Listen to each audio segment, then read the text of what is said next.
नमस्कार दोस्तों, स्वागत है आपका हमारे इस चैनल पे जहाँ पे हम करवा रहे हैं आपको आपके सीयूईटी की प्रिपरेशन, जो कि आपके एंट्रेंस एग्जाम के लिए, ग्रेजुएशन के एंट्रेंस एग्जाम के लिए काफी ज्यादा इंपॉर्टेंट रहने वाला है। यहाँ मैं आपको होम साइंस का जो आपका एमसीक्यू है वो करवाने वाली हूँ। सिलेबस के हिसाब से ही हम चल रहे हैं। इससे पहले एक वीडियो बन चुकी है आपके एमसीक्यू की, और साथ ही में आपका जो सिलेबस है वो भी बन चुका है। तो अगर आपने सिलेबस नहीं देखा है तो फर्स्ट सब्जेक्ट सिलेबस देख लीजिए, क्योंकि अगर आप सिलेबस नहीं समझ पाएंगे तो कॉन्सेप्ट भी आपको समझ में नहीं आएगा।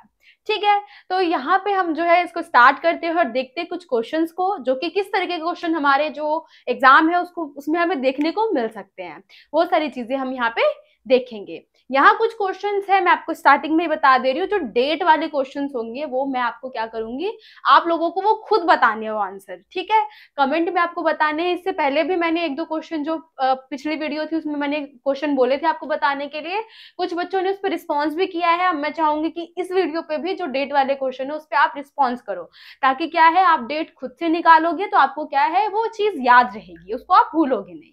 ठीक है, तो यहाँ पे हम स्टार्ट करते हैं और देखते हैं आप हमारा जो फर्स्ट क्वेश्चन है क्या रहने वाले हैं।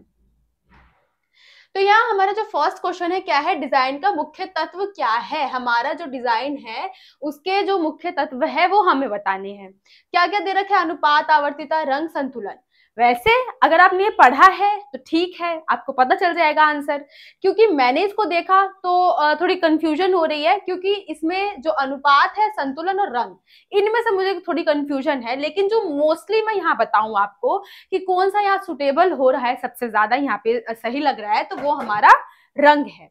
ठीक है, हमारा रंग क्या है, सबसे ज्यादा इंपॉर्टेंट है डिजाइन के तत्व में।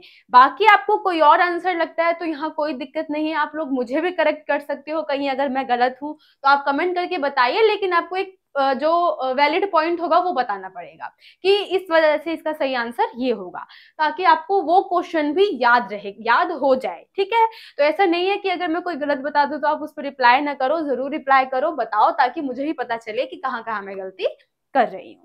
ठीक है, आगे अब आपका जो नेक्स्ट क्वेश्चन है उसको हम देख लेते हैं। क्या है, निम्नलिखित में से कौन सा डिजाइन का तत्व नहीं है। Which of the following is not an element of design. यहाँ पे हमें बताना है कौन से हमारे क्या है डिजाइन के मुख्य तत्व नहीं है। क्या क्या दे रखा है, संतुलन, बनावट, रेखा, सजावट। तो हमारा जो डिजाइन का तत्व मुख्य तत्व में नहीं आता है वैसे तो, क्योंकि तत्व ये सारे ही हैं, लेकिन जो जरूरी नहीं है। जरूरी हम ड्रेस ऐसे भी तैयार कर सकते हैं, इतना इंपॉर्टेंट नहीं, एक तरीके से आप वो समझ सकते हो यहाँ पे। तो हमारा जो सजावट है वो इतना इंपॉर्टेंट नहीं है। बाकी ये सारी चीजें क्या है, हमारे वस्त्र के लिए बहुत ज्यादा, डिजाइन के लिए बहुत ज्यादा जरूरी है। ठीक है, अब जो आपका नेक्स्ट क्वेश्चन है उसको हम देख लेते हैं।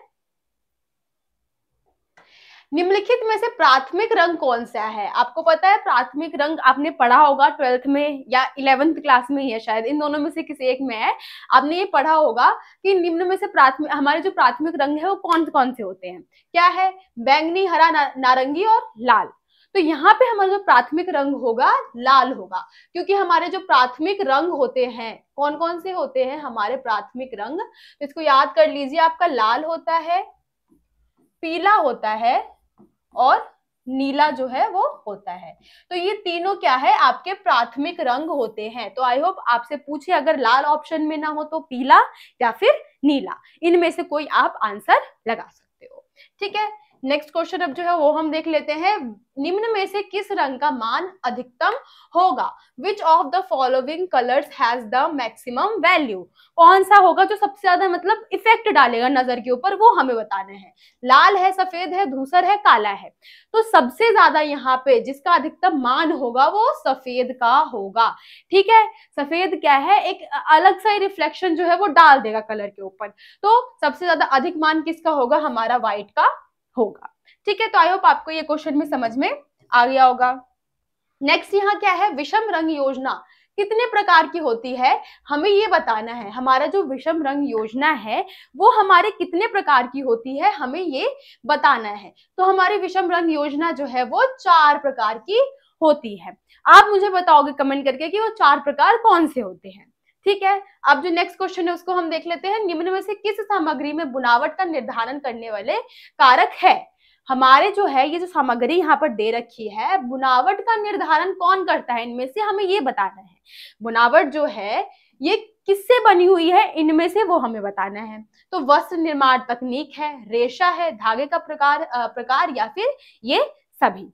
तो अब बुनावट है, कोई भी वस्त्र को हमने तैयार कर लिया है तो उसमें कौन कौन से तत्व शामिल होंगे, ये सभी तत्व क्या है उसके अंदर शामिल होंगे, क्योंकि वस्त्र निर्माण तकनीक हमें पता है, रेशे हमने ले लिए हैं, धागे का प्रकार हमें पता है, तो ये सारे ही क्या है, एक बुनावट की सामग्री के निर्माण में, निर्धारण में जरूरी कारक होते हैं। ठीक है, तो आई होप आपको ये क्वेश्चन भी समझ में आ गया होगा। नेक्स्ट क्वेश्चन जो आपका है उसको हम देख लेते हैं। यहाँ पे क्या है, निम्न में से कौन सी ऊपर और नीचे गति पर बल देने वाली रेखाएं होती है, ये हमें बताना है। ये जो दे रखा है इनमें से कौन सी ऊपर और नीचे दोनों की तरफ बल देने वाली हमारी जो रेखा है वो होती है। तो हमारी ऊर्ध्वाधर सरल रेखाएं जो होती हैं वो हमारी इस प्रकार की रेखाएं होती है, जो ऊपर की तरफ भी बल देती है और नीचे की तरफ भी बल देती है। ठीक है, तो आई होप आपको ये भी क्वेश्चन समझ में आ गया होगा। नेक्स्ट क्वेश्चन अब देख लेते हैं। यहाँ पे क्या है, डिजाइन के पहलू हमें बताने हैं। डिजाइन के कितने पहलू होते हैं, एस्पेक्ट्स हमें बताने हैं डिजाइन के। ठीक है, तो यहाँ पे हम देखें क्या है, ऑप्शन में हमें दे रखा है एक, जो हमारा फर्स्ट ऑप्शन है वो एक है, सेकेंड ऑप्शन जो है हमारा वो क्या दे रखा है हमें 2, थर्ड हमारा 3 है और फोर्थ हमारा 4 दे रखा है। तो इसका सही आंसर जो है हमारा 3 है। हमारे डिजाइन के मुख्य पहलू जो होते हैं वो 3 प्रकार के होते हैं। ठीक है, नेक्स्ट क्या है, अलंकृत डिजाइन को किस अन्य नाम से हम जानते हैं, हमें बताना है। जो हमारा अलंकृत डिजाइन है उसको हम किस अन्य नाम से जानते हैं, हमें इसके बारे में यहाँ पे हाँ, तो यहाँ पर आपका जो क्वेश्चन है उसको हम देख रहे थे कि हमारा जो अलंकृत डिजाइन है उसको हम और किस नाम से जानते हैं। By what other name is ornamental design knows, हमें बताना है यहाँ पे कि कौन सा अलग नाम होता है हमारे अलंकृत डिजाइन का। तो हमारे फर्स्ट जो अलंकृत डिजाइन है इसका हम मतलब समझ ले, तो इसमें क्या है कि हमने भारी सजावट कर रखी है उसके अंदर। ठीक है, बहुत ज्यादा कठिन डिजाइन वगैरह हो उसको हम क्या बोलते हैं, अलंकृत डिजाइन बोलते हैं। तो इसका जो अन्य नाम है हमारा अनुप्रयुक्त जो है इसको हम बोलते हैं, इसका दूसरा नाम अनुप्रयुक्त भी होता है। ठीक है, ये आपको याद कर लेना है। इसका सही आंसर क्या हो जाएगा, हमारा ऑप्शन नंबर सी जो है वो सही हो जाएगा। ठीक है, जो नेक्स्ट क्वेश्चन है कि रंग की चमक अथवा विशुद्धता को डैश कहा जाता है। तो हमारे जो रंग की चमक है उसकी विशुद्धता, चमक क्या है, कितना अच्छा है वो रंग, कितना चमकीला है, कितना आकर्षित कर रहा है, कितना आकर्षित लग रहा है देखने में, या फिर विशुद्धता मतलब कैसे खराब डल कलर वगैरह जो होता है यहाँ पे उसकी बात की जा रही है। तो क्या हमें बताना है कि उसको हम क्या बोलते हैं, तो उसे हम तीव्रता बोलते हैं। ठीक है, हम क्या बोलते हैं, ब्राइटनेस या फिर प्योरिटी ऑफ कलर को हम क्या बोलते हैं, हमारा इंटेंसिटी बोलते हैं। ठीक है, तीव्रता कहा जाता है। रंग योजना के अंतर्गत संबंधित रंग योजना कितने प्रकार की होती है, हमें बताना है हमारी जो रंग योजना है वो कितने प्रकार की है। How many type of colour schemes are there under the colour scheme, हमें बताना है यहाँ पे। ठीक है, तो क्या कितने प्रकार की होती है, हमारे 4 प्रकार की रंग योजनाएं होती हैं। ठीक है, नेक्स्ट क्वेश्चन हम देख लेते हैं। दिखने और छूने की एक संवेदी अनुभूति जो वस्त्र की स्पर्शी तथा दृश्य गुणवत्ता को बताती है उसको हम क्या कहते हैं। यहाँ पे क्या बात की जा रही है, जो दिख भी रही है हम उसको छू भी पा रहे हैं, ऐसी जो संवेदी अनुभूति होती है जिससे वस्त्र को हम स्पर्श भी कर सकते हैं, देख भी सकते हैं। ठीक है, उसकी गुणवत्ता को हम बता सकते हैं, उसको हम क्या कहते हैं हमें ये बताना है। ऑप्शन में दे रखा है रेखा, रंग, डिजाइन या फिर बुनावट।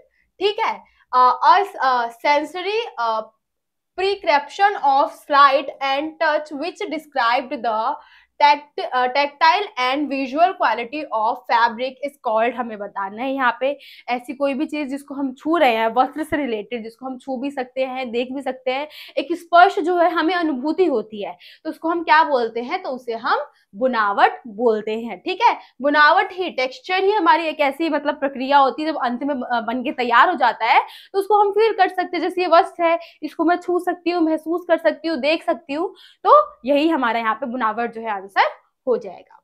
ठीक है, नेक्स्ट क्वेश्चन हम यहाँ देख लेते हैं, निम्न में से डिजाइन का मुख्य कारक कौन सा है। डिजाइन के मुख्य तत्व जो है हमें बताना है, अनुपात है, तत्व, आवर्त, संतुलन। तो हमारा जो यहाँ पे दे रखा है निम्न में से डिजाइन का जो हमारा मुख्य कारक होगा, तो यहाँ देखिए अनुपात दे रखा है, तत्व, आवर्त या फिर संतुलन। तो डिजाइन में हमें संतुलन जो है एक मुख्य तत्व हो सकता है उसका, क्योंकि संतुलन हमें बना के रखना बहुत जरूरी होता है। ऐसा तो नहीं है कोई भी वस्त्र पहना है उसमें भड़कीला हमने कुछ भी डिजाइन बना दिया है, अब देखने में वो अच्छा थोड़ी लगेगा। तो वही बात यहाँ पे है कि वस्त्र के मुख्य कारक में कौन सा आ जाएगा, हमारा संतुलन जो है वो आ जाएगा। ठीक है, यहाँ पर हमारे ह्यू रंग होते हैं, इसका सामान्य नाम क्या होता है उसको हमें बताना है। सफेद, पीला, नीला, हरा, लाल सफेद या फिर लाल नीला। तो इसका सही आंसर क्या है, हमारा लाल और नीला। ऑप्शन नंबर डी जो है इसका सही आंसर हमारा है। जो हमारा ह्यू रंग होते हैं इसका जो सामान्य नाम होता है लाल और नीला होता है। ठीक है, आई होप आपको समझ में आ गया होगा। नेक्स्ट क्वेश्चन हम देख लेते हैं, क्या है, पैमाने में जब रंग सफेद की ओर जाता है तब उसे क्या कहते हैं। ये क्वेश्चन जो है आपको क्या करना है, खुद इसका आंसर देना है। हमारा जो है क्वेश्चन नंबर 15, इसका आंसर आप लोग कमेंट में बताओगे। ठीक है, फैशन उद्योग को समझने के लिए क्या समझना आवश्यक है। फैशन, अस्थायी फैशन, शैली या ये सभी। तो हमें क्या है, हम फैशन की बात कर ले। What is important to understand to, यहाँ पे ये जो गलत हो गया, ठीक है, understand to the fashion industry. यहाँ पे अंडरस्टैंड 2 बार आ गया है, इसको काट लेना। तो हमें बताना है हमारा जो फैशन इंडस्ट्री है उसके लिए क्या जरूरी है, हमें क्या समझ में आना चाहिए। इनमें से क्या है, फैशन, अस्थायी फैशन, शैली या फिर ये सभी। तो ये सभी जानकारी क्या है, अगर हम फैशन उद्योग के क्षेत्र में जा रहे हैं, फैशन इंडस्ट्री में जा रहे हैं, तो ये सारी नॉलेज क्या है हमें होनी चाहिए। तो इसका सही आंसर क्या है, यह सभी हो जाएगा, ऑल ऑफ दीज जो हमारा सही आंसर है वो हो जाएगा। ठीक है, नेक्स्ट क्या है, अंतरराष्ट्रीय फैशन में फ्रांस का प्रभुत्व कब से आरंभ हुआ। When did France dominance in the international fashion begin. तो हमें बताना है कि मतलब फ्रांस के टाइम पे वो अंतरराष्ट्रीय स्तर पर कैसे चला गया, कि मतलब किस टाइम पे गया है वो हमें बताना है। हमारा जो फ्रांस है वो अंतरराष्ट्रीय स्तर पे फैशन में किस प्रकार से उसका प्रभुत्व हुआ, वो फेमस हुआ, तो किस टाइम पीरियड की बात है ये वो हमें बताना है यहाँ पे। तो ये हमारा 18वीं सदी के प्रारंभ की बात है। उस टाइम से ही क्या हुआ, वहां पे फैशन का चलन चालू हो गया था, नए नए फैशन क्या है वो लोग अपना रहे थे, जिससे उस टाइम पे ही अंतरराष्ट्रीय स्तर पे उसका प्रभुत्व जो है वो बढ़ गया। ठीक है, नेक्स्ट क्वेश्चन हम देख लेते हैं। ये स्कार्क सिंगर ने सिलाई मशीन को पैरों से चलाने के लिए 5 चक्की ट्रेडल को कब विकसित किया। ये क्वेश्चन भी आपको क्या करना है, कमेंट में बताना है। आपका क्वेश्चन नंबर 18 जो है, अभी मैंने एक 15 दे दिया है और एक 18 दे दिया है, ये आपको याद रखनी है। ये 2 क्वेश्चन आपको याद रखने हैं क्योंकि ये इंपॉर्टेंट है। आपको पता है वहां पे ऐसे क्वेश्चन पूछेंगे डेट वगैरह, तो क्या होगा, फिर आप कंफ्यूज हो जाओगे कि ये डेट मैंने कहाँ पढ़ी थी, याद नहीं आ रही है। इसीलिए आपको जो डेट वाले क्वेश्चन है खुद सर्च करने हैं और कमेंट में बताना है। ठीक है, नेक्स्ट क्वेश्चन जो है आपका उसको हम देख लेते हैं, क्या है, फैशन चक्र का अंतिम पड़ाव हमारा क्या होता है। The last stage of the fashion cycle is. तो लोकप्रियता की पराकाष्ठा, शैली का अप्रचलन, शैली की प्रस्तुति, लोकप्रियता में कमी। तो हमारा जो फैशन चक्र का अंतिम पड़ाव होता है उसको हम क्या बोलते हैं, शैली का अप्रचलन। जब जो शैली, एक फैशन शैली चलती आ रही होती है ना, ट्रेंड चलता हुआ आ रहा होता है, लेकिन एक टाइम पे क्या होता है, वो ट्रेंड कम होने लग जाता है, दूसरा ट्रेंड आ जाता है। तो वही है कि इसका अंतिम पड़ाव यही होता है कि जब तक ट्रेंड में है तो वस्त्र पहने जाएंगे, लेकिन जब ट्रेंड खत्म हो जाएगा तो वस्त्र भी पहने नहीं जाएंगे। ठीक है, तो वही हमारा जो फैशन शैली का अप्रचलन है वो इसका सही आंसर हो जाएगा। ठीक है, नेक्स्ट, निर्यात उद्यम में यहाँ पे डैश आएगा। ठीक है, निर्यात उद्यम में डैश प्रकार के व्यापारी होते हैं। हमारा जो है, there are following type of traders in a export internship. तो हमारे कौन से होते हैं, तो 2 प्रकार के होते हैं हमारे व्यापारी जो निर्यात उद्यम होता है। एक कौन होता है, एक होता है बेचने वाला, एक होता है खरीदने वाला। ठीक है, यही हमारे दो प्रकार के व्यापारी होते हैं निर्यात उद्यम के अंदर। तो हमारा निर्यात उद्यम में कितने प्रकार के व्यापारी होते हैं? तो दो प्रकार के होते हैं, एक बेचने वाला होता है और एक खरीदने वाला होता है। ठीक है, नेक्स्ट देख लेते हैं क्या है, निम्नलिखित में से कौन से फैशन डिजाइन की जीविका से संबंधित है? Which of the following is related to the profession of fashion designing? दृश्य व्यापार डिजाइन, फैशन डिजाइन व्यापार, सेट डिजाइन व्यापार, या फिर ये सभी? तो हमें पता है कि यहाँ पे बात किसकी की जा रही है? फैशन डिजाइन की बात की जा रही है, और ये सभी क्या है? हमारे डिजाइन से ही रिलेटेड है। तो यही सभी क्या है? हमारे आंसर हो जाएंगे। ऑप्शन नंबर डी इसका सही आंसर हो जाएगा। ठीक है, नेक्स्ट क्वेश्चन क्या है? परिधान निर्माण की कला को क्या कहा जाता है? What is the art of making garments called? तो यहाँ पे हमें ऑप्शन दे रखे हैं कि हम परिधान निर्माण की कला को क्या कहते हैं। तो कुटुअर दे रखा है, कुटियरे दे रखा है, कुटुरियर दे रखा है, या फिर ये सभी। वर्ड बहुत कंफ्यूजिंग है, तो आपको इसको समझ लेना है। ठीक है, ऐसे क्वेश्चन मोस्टली आपको देखने को मिलेंगे जो कंफ्यूज करने वाले होंगे। तो वैसे यहाँ पे परिधान निर्माण की कला को हम कुटुअर बोलते हैं। ठीक है, तो आपका सही आंसर क्या हो जाएगा? ऑप्शन नंबर ए जो है वो हो जाएगा। ठीक है, नेक्स्ट क्वेश्चन अब हम देख लेते हैं क्या दे रखा है। जब एक फैशन व्यापारी डिजाइनर के लिए काम करता है तब उसकी प्राथमिकता वीरता क्या होनी चाहिए? जब कोई भी फैशन व्यापारी है, when a fashion merchandise work for a designer, what is his primary priority? बताना है सबसे प्रथम क्या होना चाहिए, उसकी प्रायोरिटी क्या होनी चाहिए? विनिर्माण, क्रय, संवर्धन, या फिर विक्रय? तो कोई भी फैशन व्यापारी डिजाइनर के लिए काम कर रहा है तो वही चाहेगा ना कि मोस्टली वहां पे क्या देखा जाएगा? कोई भी व्यापारी, आप ही समझ लीजिए किसी के अंडर काम कर रहे हो तो यही देखोगे ना। आपका जो नेक्स्ट क्वेश्चन है यहाँ पे उसको हम देख लेते हैं। जब एक फैशन व्यापारी डिजाइनर के लिए काम करता है तब उसकी प्राथमिक वीरता क्या होनी चाहिए? When a fashion merchandise work for a designer, what is his primary priority? हमें बताना है यहाँ पे कि सर्वप्रथम क्या उसकी प्रायोरिटी होगी अगर वो किसी डिजाइनर के अंतर्गत कार्य कर रहा है। तो क्या होगी? उसकी विक्रय जो होगी, सबसे पहली उसकी प्रायोरिटी होगी कि जो भी सामान बना है वो बिक जाए, बेच दिया जाए। ठीक है, तो यही हमारा सही आंसर हो जाएगा। नेक्स्ट क्या है? फैशन उद्योग के व्यापार के स्तर में पहला स्तर कौन सा है हमारा? The first level of business in the fashion industry is, कौन सा होता है हमारा? ऑप्शन नंबर ए जो है सही आंसर हो जाएगा, खुदरा संगठन। खुदरा संगठन ही होता है हमारे व्यापार का पहला स्टेज जो है उसको हम बोलते हैं, पहला स्तर हम बोलते हैं। क्योंकि जब हम खुदरा संगठन जो है वहां से हम वस्त्र वगैरह जो है उसको लेकर आएंगे थोक के दाम पे, और उसके बाद हम क्या करेंगे? उसको हम डिजाइन करेंगे। ये कोई भी एक हमने क्या है थीम तैयार कर रखी है कि हमें बेडशीट वगैरह तैयार करनी है, क्लोथ तैयार करने हैं, या कोई कुछ और चीज हमें तैयार करनी है। तो क्या है? वही है कि हम पहले थोक से ये जो खुदरा व्यापार है उसको हम वस्त्र जो है उसको लेकर आएंगे, और उसके बाद फिर क्या करेंगे? जो हमारा जो काम होगा उसको हम करेंगे, और अंत में क्या करेंगे? इसको हम बाजार में लेकर आएंगे। ठीक है, तो इसका सही आंसर क्या हो जाएगा? हमारा ऑप्शन नंबर ए जो है सही आंसर हो जाएगा। नेक्स्ट, उपभोक्ताओं की वह श्रेणी जिसे व्यापारी अपने उत्पादन बेचने के लिए लक्षित करता है। The category of consumer which is a trade target to sell his products. तो हमें बताना है उपभोक्ता क्या मतलब ऐसा एक स्तर बना रखा है, एक श्रेणी बना रखी है जो चाहता है कि उत्पादन जो है उसको बेच लिया जाए, और उसके लिए उसने एक मार्ग को लक्षित कर रखा है। तो उसको हम क्या बोलेंगे? तो उसको हम लक्षित बाजार कहेंगे। मैंने क्या पता है, एक ऐसे एग्जाम्पल ले लेते हैं कि हमने सोच लिया कि मैंने 10 जो डिजाइन की अलग अलग ड्रेस ली है। ठीक है, 10 की ली है और सबकी एक की मान लो उसमें कम से कम 12 डिजाइन है, वैसे ही 10 में सबकी अलग अलग 12-12 डिजाइन होगी। अब मैंने ऐसा सोच लिया है कि इनमें से मुझे कम से कम हर एक डिजाइन वाली ड्रेस के 10 से 11 पीस जो है वो बेचने ही है। ठीक है, इतना मैंने टारगेट बना लिया है। तो वही है, अब मैंने एक ऐसा एरिया जो है उसको चूज कर लिया है।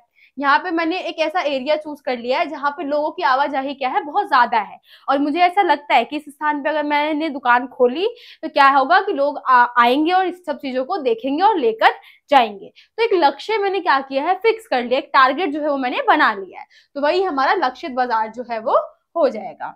ठीक है, नेक्स्ट देख लेते हैं क्या है, एक ही ब्रांड और केंद्रीय प्रबंधन की फुटकर दुकानें क्या कहलाती है।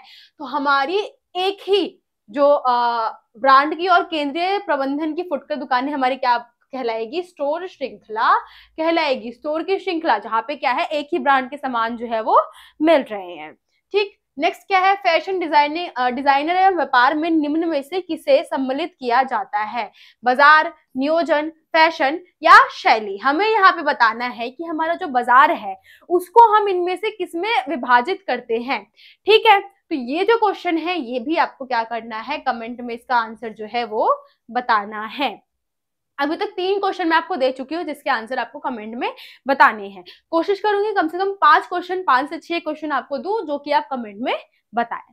ठीक है, 3 क्वेश्चन यहाँ पे हमारे हो चुके हैं। नेक्स्ट क्या है, कुटियर क्या होता है। आपने देखा था, जो हमने सबसे पहले देखा था उसको हमने कुटुअर कहा था, कुटुअर कहा था। ये क्या है हमारा, तो परिधान निर्माण की जगह जो होती है या कला जो होती है उसको हम देख ले तो उसको हम कुटुअर बोलते हैं। इसमें भी 2 शब्द होते हैं, कुटी कुटियर एक होता है जैसे ये दे रखा है, और एक कुटियरे जो होता है वो होता है। तो यहाँ जो हमारा कुटियर है ये कौन सी है, परिधान को डिजाइन करने वाली महिलाओं को हम क्या बोलते हैं, कुटियरी कुटीरियर कहते हैं। ठीक है, तो आई होप आपको ये क्वेश्चन जो है समझ में आ गया होगा। नेक्स्ट क्या है, बिछाने की कटाई हेतु उपयोग में लाया जाने वाला उपकरण सामान्यतः क्या होता है। इसको हम क्या बोलते हैं, बिछाना, मतलब यहाँ पे बिछाना क्या हो सकता है,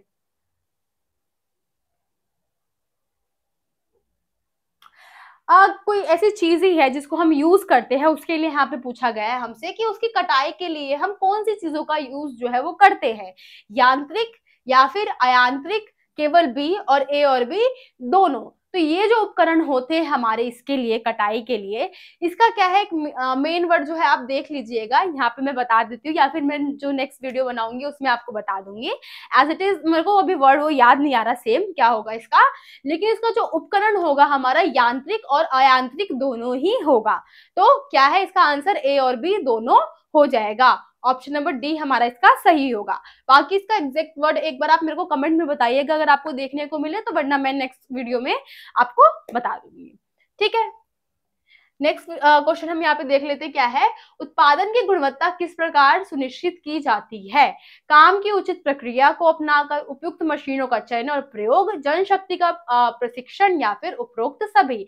how is the quality of the product insecured. तो हमें यहाँ बताना है कि हम जो हमारा प्रोडक्ट है, जो भी हमने उत्पाद किया है, उसकी गुणवत्ता को हम किस प्रकार से सुनिश्चित कर सकते हैं। तो इसके लिए हमें ये सभी चीज जो है, ये सारी ही चीज जो है इसकी आवश्यकता पड़ेगी। ठीक है, तो इसका आंसर क्या हो जाएगा हमारा, उपरोक्त सभी हो जाएगा, क्योंकि हम जब उत्पादन की गुणवत्ता सुनिश्चित कर रहे हैं कि अभी जो हमने कोई भी चीज बनाया है ये सिक्योर रहेगा, जल्दी खराब नहीं होगा, इतने टाइम तक चलेगा, ये गारंटी है। ये सब जो गारंटी वारंटी देते हैं वो क्यों देते हैं, उन्होंने गुणवत्ता को उनके बारे उनकी जानकारी होती है कि अगर किसी ने दी है 3 महीने की दी है, आप मान लो कोई वॉच दिया है आपको, 3 महीने की उसका गारंटी मिलती है, वारंटी या गारंटी दोनों में से कोई एक मिलती है। ठीक है, तो क्या है, उनको पता होता है कि 3 महीने तक इसका जो सेल है या इसका जो भी पार्ट है वो हमेशा काम करेगा, रुकेगा नहीं, इसलिए इतने टाइम की जो वारंटी है वो मिलती है। ठीक है, तो उसके लिए क्या है, ये सभी चीज जो है वो जरूरी होते हैं, काम की उचित प्रक्रिया को अपनाकर, उपयुक्त मशीनों का चयन प्रयोग, जनशक्ति का प्रशिक्षण, ये सभी चीजें जरूरी है। आम लोगों को पता होना चाहिए, जहाँ पे उस चीज का निर्माण हो रहा है तो लोगों को उसकी जानकारी होनी चाहिए, उपयुक्त मशीनों का चयन होना चाहिए, जो मशीन लगेंगी उन सब चीजों के लिए उसके बारे में जानकारी होनी चाहिए, उसका प्रयोग करना आना चाहिए, काम की उचित प्रक्रिया को हमें अपनाना चाहिए ताकि कार्य क्या है जल्दी जल्दी भी हो और लोगों को थकावट भी ना हो। ठीक है, तो ये सभी चीजें क्या है इसके लिए जरूरी है। नेक्स्ट क्या, उत्पादन की गुणवत्ता को उसके किस रूप में परिभाषित किया जाता है। Qualify of product is defined as, हमें बताना है क्वालिटी है यहाँ पे, quality of a product is defined as, उत्पादन की गुणवत्ता को हम किस रूप से बताते हैं, किस रूप में परिभाषित करते हैं, यही हमें बताना है। बहुत सारे वर्ड जो है आपको अलग भी देखने को मिल जाएंगे, तो कंफ्यूज नहीं होना, परिभाषित जरूरी नहीं है, वर्णन पूछ लेगा, या फिर सीधे सीधे पूछ ले कि इसको हम किस प्रकार से बताते हैं, ये बताइए। तो अलग अलग वर्ड भी क्या है आपसे पूछ सकते हैं, तो आपको क्या है इसके मतलब भी समझ में आने चाहिए। वस्त्रों की पैकेजिंग, वस्त्र की गुणवत्ता, प्रयोग के लिए उपयुक्तता और वस्त्रों का प्रकीर्णन। उत्पादन की गुणवत्ता को उसके किस रूप में परिभाषित किया जाता है, तो हम किस रूप में करते हैं, वस्त्र की गुणवत्ता के रूप में करते हैं। हमारा जो उत्पादन है उसकी गुणवत्ता को हम वस्त्र की गुणवत्ता के रूप में ही करते हैं। मान लो अब वस्त्र बनाया, यहाँ पे हम तो वस्त्र की बात कर रहे हैं तो वस्त्र ही आएगा, ठीक है। लेकिन कोई और प्रोडक्ट यहाँ पे हम ले लेते हैं एग्जाम्पल के जरिए कि किसी कंपनी की हम वॉच ही ले लेते हैं। अब वो वॉच जो है वो मैंने ली, अब क्या है यहाँ पे जैसे वस्त्र की गुणवत्ता दे रखी है, वैसे ही मेरे को वो बताएंगे, जो दुकानदार होगा, सेलर होगा, वो मुझे बताएगा कि किस तरीके से इसकी क्वालिटी है, इसको आप पानी में डाल दो तब भी खराब नहीं होगा, इसकी बैटरी 3 साल तक चल सकती है, आपको तुरंत तुरंत वो नहीं करवाना पड़ेगा। तो क्या है, वो उसकी गुण जो है वो बता रहा है, उसकी गुणवत्ता के बारे में बता रहा है ना। वैसे यहाँ है कि उत्पादन की गुणवत्ता भी क्या है, वस्त्र की गुणवत्ता पर ही डिपेंडेड होती है, ठीक है। नेक्स्ट क्वेश्चन आपका देख लेते हैं, क्या है, वह प्रक्रिया जहां समस्या से पहले समस्या की पहले से संभावना है और समाधान निकाल लिया जाता है ताकि समस्या उत्पन्न ना हो, कहलाती है। यहाँ हमें बताना है कि वह प्रक्रिया है जहाँ पे हमें समस्या के बारे में पहले ही पता है कि ऐसी समस्या उत्पन्न हो सकती है और हमने समाधान भी निकाल रखा है कि इसका समाधान ये हो सकता है, ठीक है। तो उसको हम क्या बोलते हैं वो हमें बताना है। गुणवत्ता नियंत्रण, गुणवत्ता प्रबंधन, गुणवत्ता आश्वासन, विशेष विवरण। तो इसको हम क्या बोलते हैं, गुणवत्ता आश्वासन बोलते हैं। आश्वासन दे रहे हैं कि ये प्रोडक्ट जो है इस प्रकार से है, इसमें ये कमी है, इसको हम ठीक कर सकते हैं, ठीक है। तो हमारा क्या हो जाएगा, इसका सही आंसर ऑप्शन नंबर सी हो जाएगा, गुणवत्ता का आश्वासन हो जाएगा, ठीक है। आई होप आपको ये क्वेश्चन जो है समझ में आ गया होगा। नेक्स्ट क्या है, उत्पादन की गुणवत्ता किस प्रकार सुनिश्चित की जाती है। काम की उचित प्रक्रिया को अपनाकर, उपयुक्त मशीन का चयन प्रयोग, जनशक्ति का प्रशिक्षण या फिर उपरोक्त सभी। How is the quality of the product insecure. तो हमें बताना है यहाँ पे किस प्रकार से हमारा जो उत्पाद है उसकी गुणवत्ता को हम क्या कर सकते हैं, बचा के सुनिश्चित करके रख सकते हैं। तो उसके लिए क्या है, ये सभी जो है हमारा हो जाएगा, ये सभी चीजें क्या है, जरूरी है हमारे उत्पादन के लिए, ठीक है। नेक्स्ट देख लेते हैं यहाँ पे हम क्वेश्चन, उत्पादन की गुणवत्ता को उसके किस रूप में परिभाषित किया जाता है। तो ये 2-3 क्वेश्चन है इस वीडियो में भी रिपीट हो गए, आपके इस पीपीटी में भी रिपीट हो गए हैं। अब क्या है, यहाँ पे जो पीपीटी है वो हिंदी इंग्लिश दोनों में बनानी पड़ती है, थोड़ा कंफ्यूजन हो जाता है और टाइम अलग लगता है, ठीक है। तो उस वजह से 1-2 क्वेश्चन जो रिपीट हो गए, इसमें ज्यादा क्वेश्चन नहीं है, 1 या 2 क्वेश्चन यही आपको रिपीट देखने को मिलेंगे, ठीक है। तो ये सब हम क्या है पहले ही देख चुके हैं। इसका हमारा सही क्या था आंसर, गुणवत्ता आश्वासन, और इसका हमारा जो सही आंसर था वो क्या था, वस्त्र की गुणवत्ता, ठीक है। नेक्स्ट क्वेश्चन हम देख लेते हैं यहाँ पे, वस्त्रों में धब्बों एवं धूल को हटाते हुए इसकी किस विशेषता का ध्यान रखना चाहिए। हम जब क्या कर रहे हैं, वस्त्र में से धूल धब्बे हटा रहे हैं, तो हमें किस चीज का ध्यान जो है वो रखना चाहिए। क्या है, रंग, चमक, बनावट या फिर ये सभी। तो हमें क्या है, अब हम जब वस्त्र धो रहे हैं तो वैसी बात है, हम ये सभी चीज का ध्यान देंगे। उसका रंग किस प्रकार से है, रंग छूटने वाला तो नहीं है, सफेद के साथ कलरफुल तो नहीं रख रहे हैं हम, ऐसे हमें ध्यान देना पड़ेगा। चमक के भी हमें देना पड़ता है चमक, ठीक है। और साथ ही में क्या है, बनावट भी देखनी पड़ेगी, कौन सा फैब्रिक है, अलग अलग फैब्रिक के वस्त्र हम एक साथ ना रखे तो सही रहेगा। ये सारी चीजें क्या है हमें ध्यान देनी होती है जब हम क्या करते हैं, वस्त्र की सफाई करते हैं। बाकी मेरे यहाँ ऐसा कुछ नहीं होता, हम तो एक ही बाल्टी में पानी डुबा देते हैं, मतलब कपड़े भिगो देते हैं सरफ में और फिर बरस से रगड़ दो। ये मशीन वाला सिस्टम भी नहीं है हमारे यहाँ पे, ठीक है।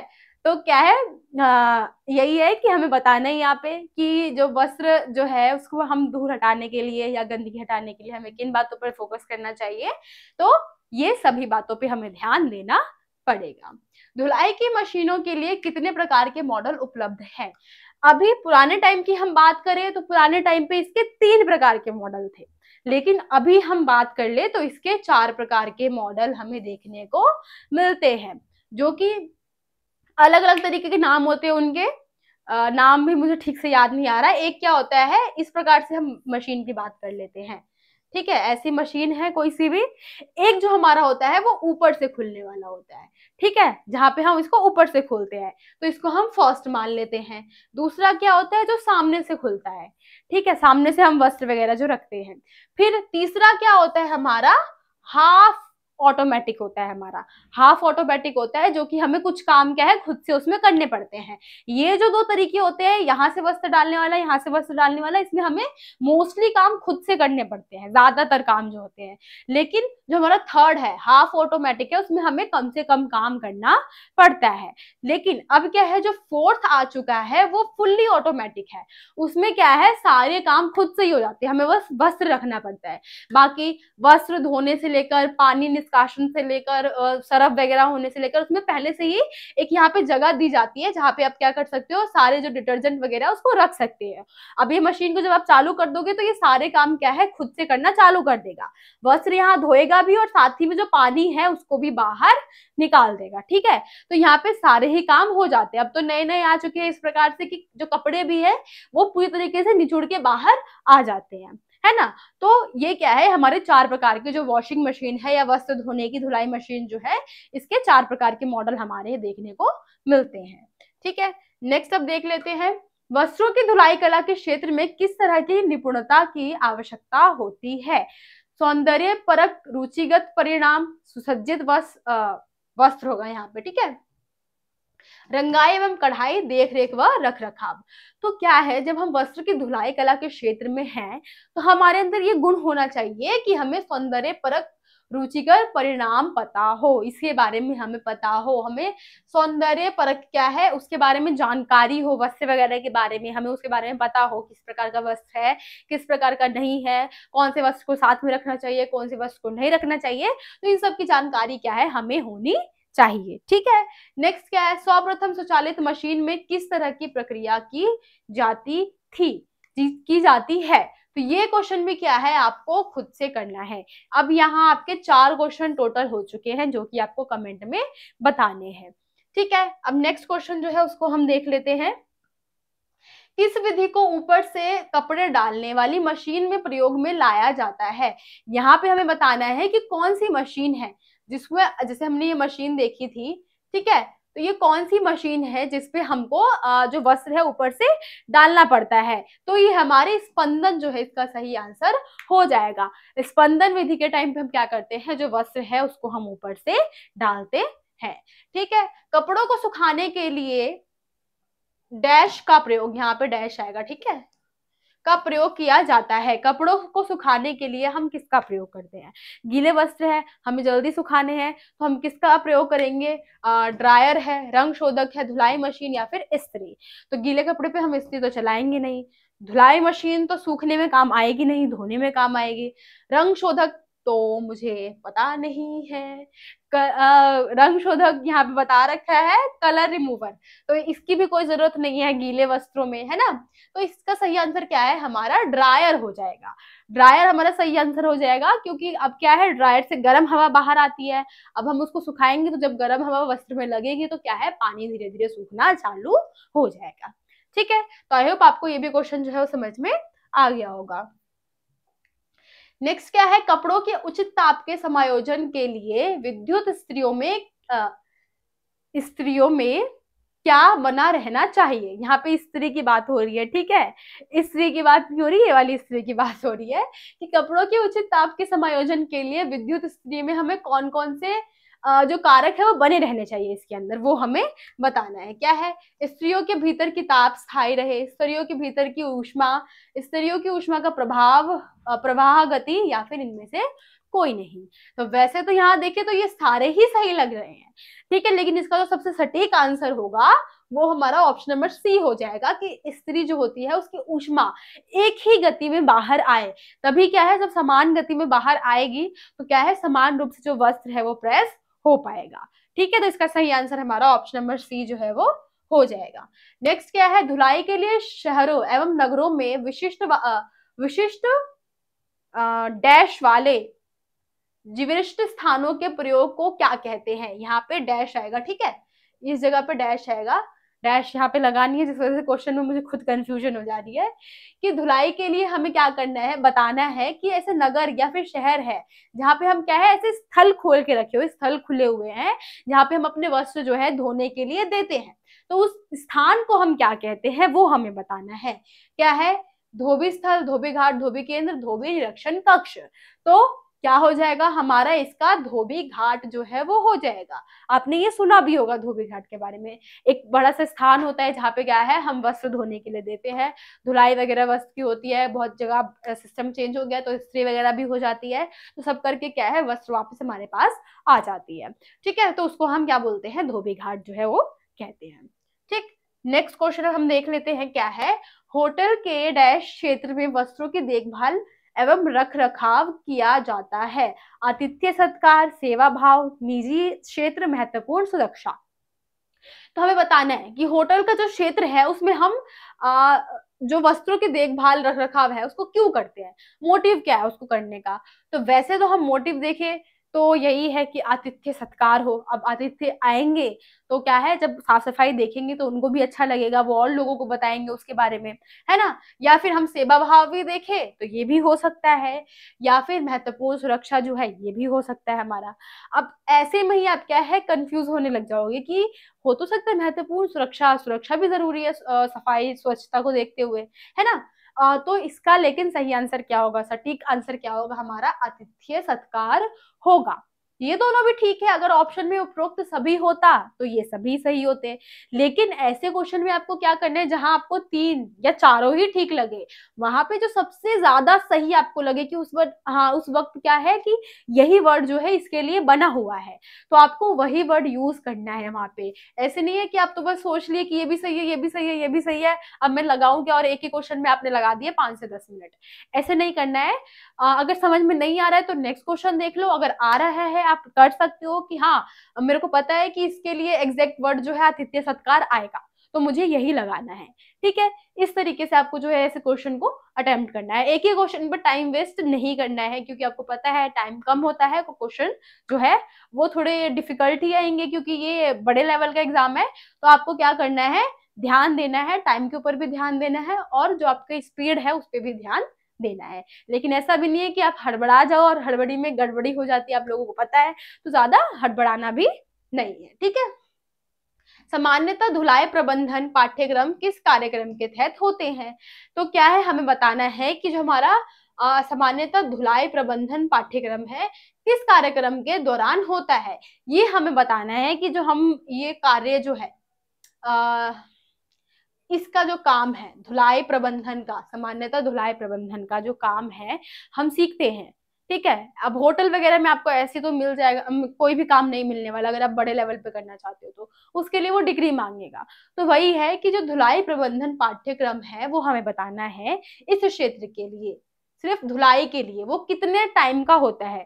जैसे आप ग्रेजुएशन कर रहे हो, कोई और कोर्स करोगे, आप आगे चल के बीएड करोगे या कोई भी कोर्स करोगे, तो बीएड में क्या है आपको 4 साल लगेंगे। अब तो नई कोई पॉलिसी आ गई है जिसमें आप 4 साल का कोर्स करके ग्रेजुएशन के साथ ही शायद से वो कोर्स होना चालू हो जाएगा। फिलहाल के लिए ये है कि आप ग्रेजुएशन करोगे उसके बाद ही बीएड कर पाओगे, लेकिन आगे क्या है इसको चेंज करने वाले हैं। तो यहाँ पे हम क्वेश्चन में देख लेते हैं क्या है कि प्रबंधन जो हमें बताना है, धुलाई प्रबंधन है, तो इसके लिए हमें कितने साल की डिग्री की आवश्यकता पड़ती है, कितने साल की पढ़ाई की हमें आवश्यकता पड़ती है। दीर्घ अवधि कार्यक्रम, मध्य स्तरीय अवधि कार्यक्रम, 2 वर्षीय कार्यक्रम, या फिर लघु अवधि कार्यक्रम। तो हमें इसके लिए कौन सी डिग्री की आवश्यकता पड़ती है, तो कम से कम 2 वर्षीय कार्यक्रम की आवश्यकता हमें पड़ती है। ठीक है, तो आपका सही आंसर क्या हो जाएगा, ऑप्शन नंबर सी जो है सही आंसर हो जाएगा। नेक्स्ट यहाँ क्या क्वेश्चन हम देख लेते हैं, सामान्यतः वस्त्रों की देखभाल एवं रख रखाव के लिए लाए जाने वाले उपकरण कौन कौन से होते हैं। तो धुलाई के उपकरण है, सुखाने के उपकरण है, इस्त्री प्रेस के उपकरण, या फिर ये सभी। हमें बताना है कि वस्त्रों की देखभाल एवं रख रखाव के लिए इनमें से कौन से उपकरण हमारे जरूरी है। तो ये सभी उपकरण ही हमारे जरूरी है।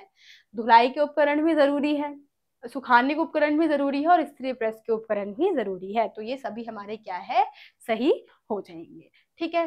प्राचीन समय में व्यक्ति प्रायः कहाँ ठहरते थे? अपने संबंधियों के पास, अपने मित्रों के पास, धर्मशाला में, या फिर ये सभी? तो प्राचीन समय की बात की जा रही है। प्राचीन समय में भी क्या है, ये सारी चीजें उपस्थित थी।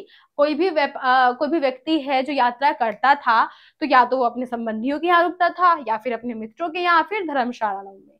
तो इसका भी क्या आंसर हो जाएगा? ये सभी आंसर हो जाएगा। ठीक है, नेक्स्ट क्वेश्चन देख लेते हैं। यहाँ पे क्या है, पैदल लंबी यात्रा एवं जोखिम भरे खेल इत्यादि में भाग लेने वाले लोगों को लोग कहाँ ठहरते हैं?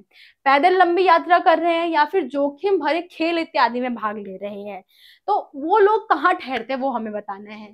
धर्मशाला में, आयोजक संस्था में, होटल में, सुसज्जित शिविर में? तो ये क्या है, हमारा सही आंसर हो जाएगा सुसज्जित शिविर में। यहाँ पे क्या है, पैदल लंबी यात्रा हो रही है। अब वो क्या है, अब शिविर क्या है, बने हुए होते जगह जगह पे, वहां पे जाके वो आराम कर सकते हैं। ठीक है, लेकिन अब कोई धर्मशाला की बात कर ले, अब एक धर्मशाला को उठा के अपने साथ तो हम लेके जा नहीं सकते, या फिर ये भी जरूरी नहीं है कि हर कदम पे आप जहाँ पे थक जाओ आपको वहां पे धर्मशाला देखने को मिल जाए, ऐसा भी नहीं होता है ना। तो यही है कि सुसज्जित शिविर बने हुए होते हैं कहीं कहीं पे, वहां पे जाके क्या करते हैं वो लोग, ठहरते हैं। किसी भी संगठन, दफ्तर, होटल के लिए एक अनिवार्य भाग क्या है? स्वच्छता, गंदगी, धुलाई, इनमें से कोई नहीं। इतना इजी क्वेश्चन है, सबसे इजी क्वेश्चन मेरे को अभी तक का लगा। वैसे आगे के भी बहुत सारे क्वेश्चन इजी थे। ठीक है, तो क्या है, स्वच्छता। किसी भी संगठन, दफ्तर, कोई भी होटल जगह हो, किसी के लिए भी सबसे जरूरी क्या है, हमारा स्वच्छता सबसे ज्यादा जरूरी होता है। ठीक है,